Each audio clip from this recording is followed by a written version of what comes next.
everybody. Today is April 16, 2023, and today I'm going to do a double feature, a little bit different than I usually do. I'm not going to do any tarot on this. We will have an oracle card at the end, but I got so many requests to do past lives of the two Justins, Justin Pearson and Justin Jones.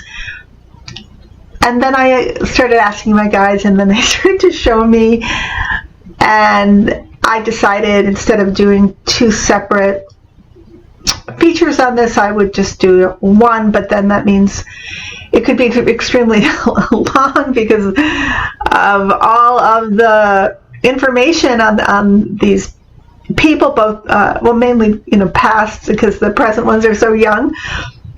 But then I thought, I'll just go ahead and just do a brief summary and tell people, please go ahead and research.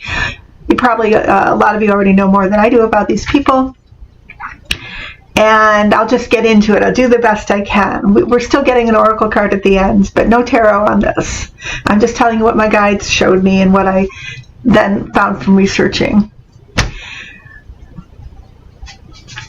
So the past life, the first one I'm going to address is one on Justin Jamal Pearson. And I'm going to do his past life first and then go into his present. This is so huge, and there's so much to this. I'm going to give you just a short amount, and I apologize, please, but I'm going to do the best I can. My guide showed me that Justin Pearson was the reincarnation of Patrick Henry, and I argued with him over this one because I thought he looked a lot like the Frederick Douglas, the one I'm going to do for Justin Jones, but they kept on saying no. He was Patrick Henry in another life, and I always acquiesce to them, and it makes sense the more I look into Patrick Henry So Patrick Henry was a very complex and paradoxical figure. I don't know if paradoxical is the right word, but he certainly wasn't the run-of-the-mill, straightforward person. He actually, during his time, probably ran into conflicts and into disagreements with almost all of the founding fathers, but he is considered a founding father. This guy's a radical to the end, but at the same time, he had kind of his one foot in one world and one foot in the other. So he's born May 29, 1736, and he dies June 6, 1799. I believe he was born in Virginia. He was an orator, a great orator, considered one of our greatest. He was an attorney, self-taught, a politician. He was governor of Virginia for 2 separate terms. And he was, on one hand, opponent of slavery and did act to try to stop the importation. I think he might have been successful, he and others, in importation of slaves to Virginia, but he also owned slaves that he inherited from his family farm. So during his lifetime, he fought against slavery. He couldn't come to any rationale that would excuse him from having slaves of his own, but he did. And he took that with him to the grave. His slaves that he owned were apparently treated better than others and educated, taught various trades, etc. But he never gave any of them freedom. And I believe that it shows up in his writing, just this, like Thomas Jefferson was very similar. So that is something that you can research and talk about it at a later date. He was considered, but in the readings that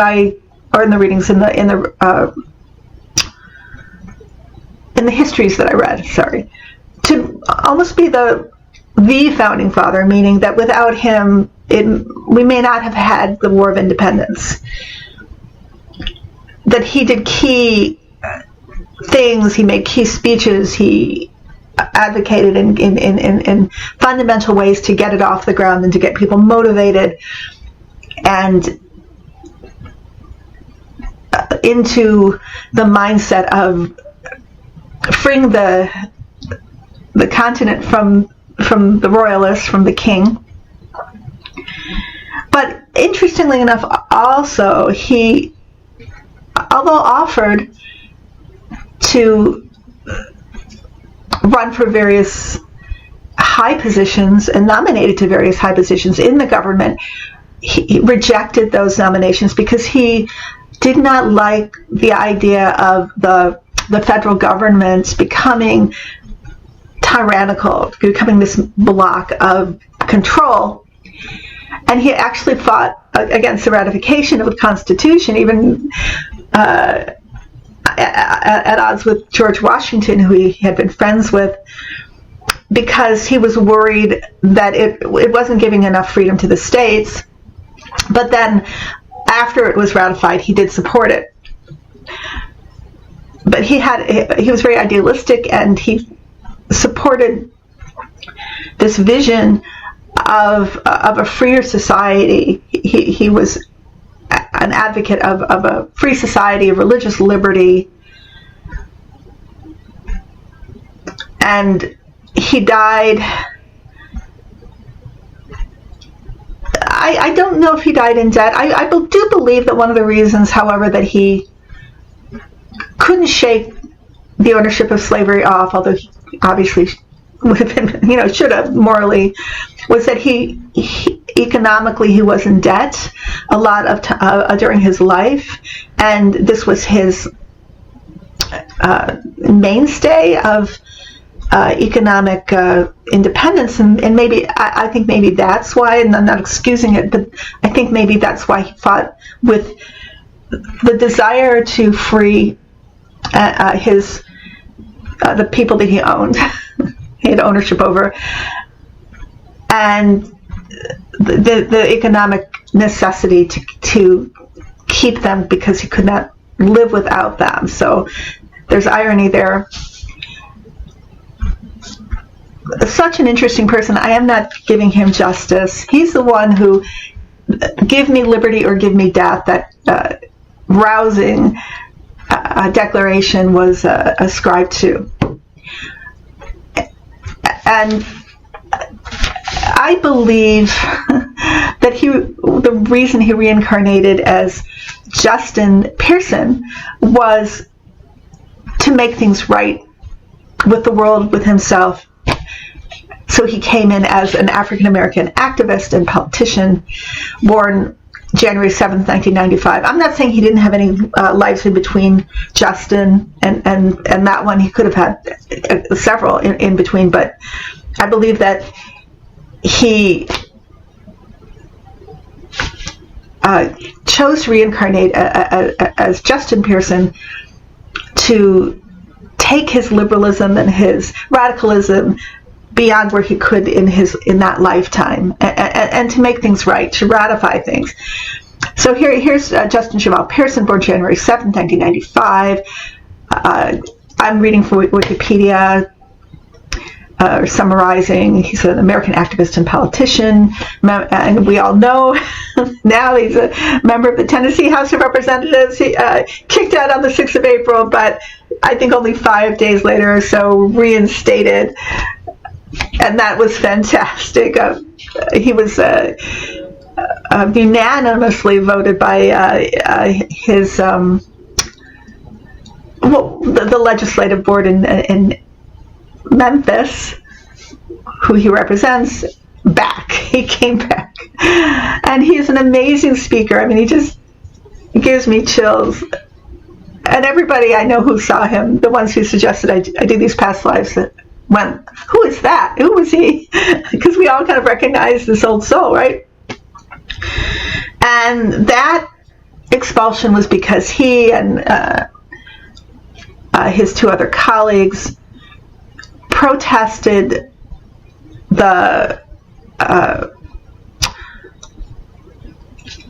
or were advocating for gun control and protesting that the Republicans were not acting on it enough, or that his body of legislature was not acting on it enough after that terrible school shooting.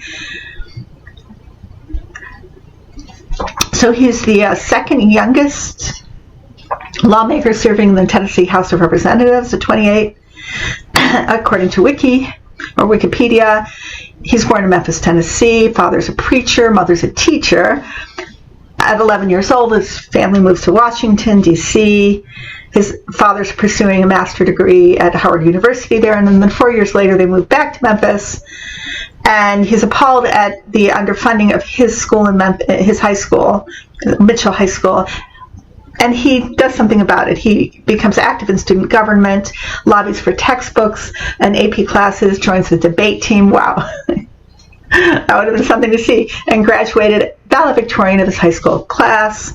Then 2017, he graduates from Bowdoin College, and excuse me, I know I'm not pronouncing that correctly, Bowdoin, Bowdoin, in Brunswick, Maine. He majors in government and legal studies with a minor in education studies. He's made a Mellon Mays Fellow there, accepted a summer public policy course at Princeton School of Public and International Affairs. He co-founds an environmental advocacy group in 2020, which is called the Memphis Community Against Pollution. And he successfully stops a pipeline that was going to go through that neighborhood and through a disproportionate amount of poor black neighborhoods in South Memphis, as well as over there, the Memphis Sand Aquifer.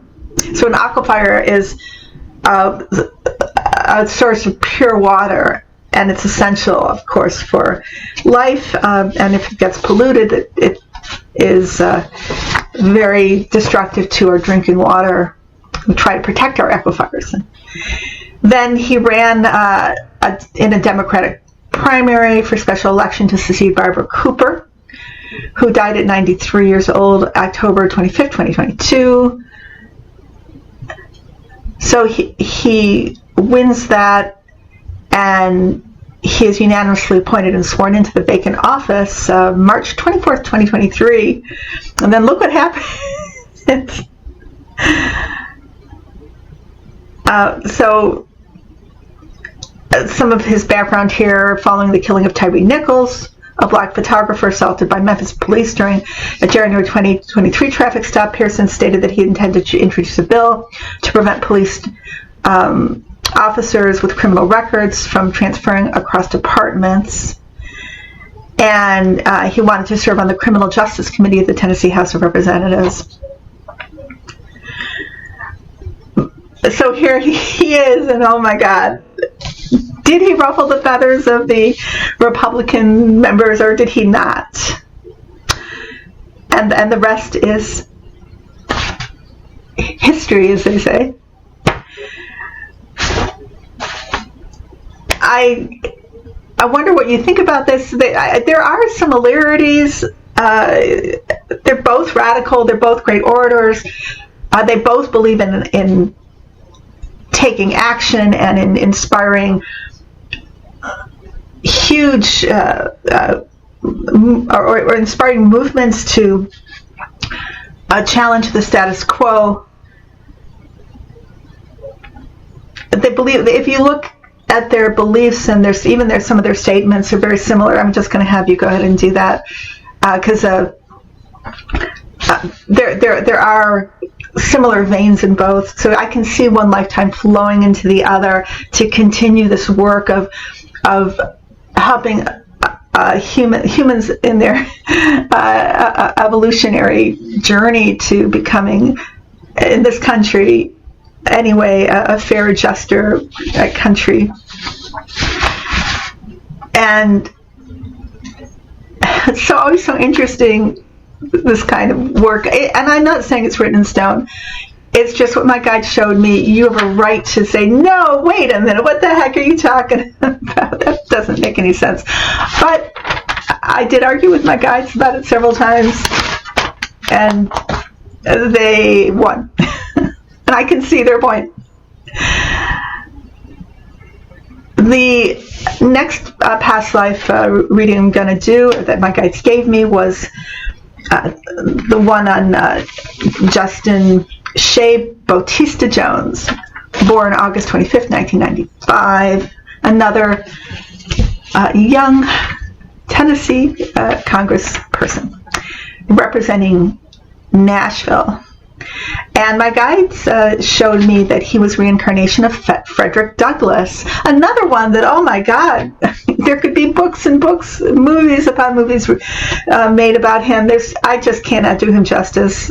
I hardly can try here. I'm just going to do the best I can, because this was an amazing man. Amazing. He seemed to live many lifetimes in one. So important to our historical development. So he's born February 1817 or 1818 to his mother, who was a slave. Her ancestry was Native American, African, and his father was rumored to have been a slave owner who's Caucasian.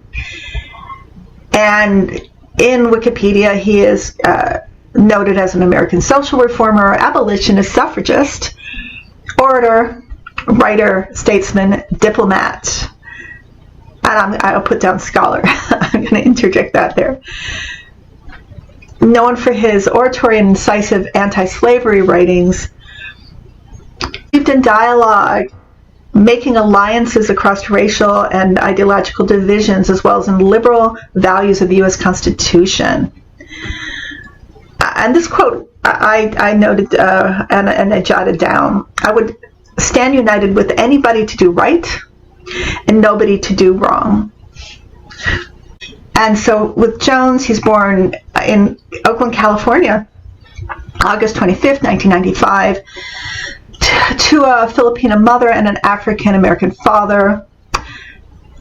His mother, as a single parent, raises Justin and his sister, but while putting herself through nursing school. Earns his bachelor degree from Fisk University, enrolls in Vanderbilt Divinity School, and in 2019 campaigns for the removal of the bust of Nathaniel Bedford Forrest from the Tennessee State Capitol.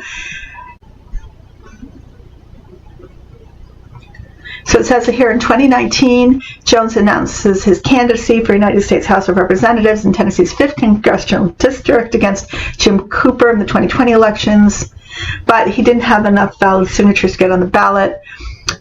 He's been arrested for refusing to leave a rally held by Marsha Blackburn in October 2018, charged in 2019 for assaulting Glenn Cassida, a member of the Tennessee House of Representatives, allegedly having thrown a drink of hot coffee at him. He's banned from the Capitol, but then Cassida later agrees to drop the charges.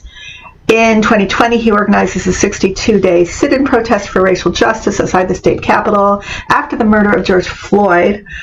Among others, he's charged with assault, reckless endangerment, etc. But those charges are dropped. There are about 14 of them. There's one that remained, which was reckless endangerment. But then it was dismissed in 2020. I think this is for throwing a bullhorn at a cop.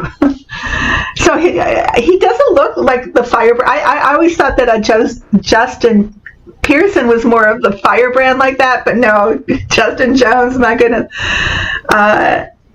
So in 2022, he runs and wins a seat as a Tennessee State Representative, and there's the mass shooting in March 2023 at the Covenant School in Nashville, and then Jones joins that protest with Gloria Johnson and Justin Pearson, and the rest is history. He is booted out with the other Justin, and just very quickly gets voted back in again by his constituents in Nashville. And now the whole world is looking at them, and they're amazing. Anytime I hear them speak, I think Justin Jones is just as great an orator as Justin Pearson. There you go. That is what my guide showed me. And make of it what you will. You won't go wrong in rediscovering the history of historical figures like Patrick Henry or Frederick Douglas. There's just so much and so interesting. They're both complex characters and amazing, amazing men for their time. Switching tracks, I'm going to read an oracle card, also a deck that I don't think I've used before, if I have only once. And this is a Queen of the Moon oracle by Stacey Demarco. So the card my guides chose for us, and we are in a waning crescent, but there's 6 waning crescent cards, and I asked them which of the waning crescent cards should I read, and this is the one that they chose for us. Surrender. Surrender. Surrendering doesn't mean giving up. Let go of what you no longer need. Stop being so stubborn about holding on to aspects and behaviors that don't align with who you are now. Stop struggling. I let go. I surrender my struggle. I allow the universe to work through me. It took me a long time to realize that surrendering was a positive thing. Now, don't get me wrong. I don't mean the giving up kind of surrender. I mean, it's okay. It's time for me to hand this over type of surrender. For those of us who are highly independent and used to doing things quite well on our own, admitting that we need assistance or that we might indeed have to let go of something for our betterment can be really challenging. Letting go and surrendering admits to exposing a vulnerability or two. To surrendering, we may need to show our underbelly. We may need to admit we got it wrong, made a mistake, grew a bad habit. surrounded ourselves with people that are not good for us. It can make us feel raw in our realizations. Remember, this moon phase is dark and beautiful. It casts a protective shadow that allows us to be as wide open as we need to be to do our work. We reveal safely to only the divine in ourselves, and then the light returns. And the companion stone or metal for this card is orange calcite. Surrender.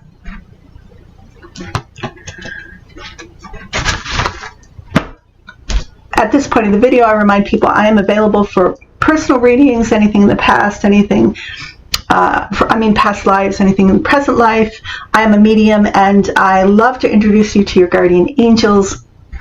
Please take care. I love you. I will be back next Sunday. Bye-bye. Bye for now. Bye.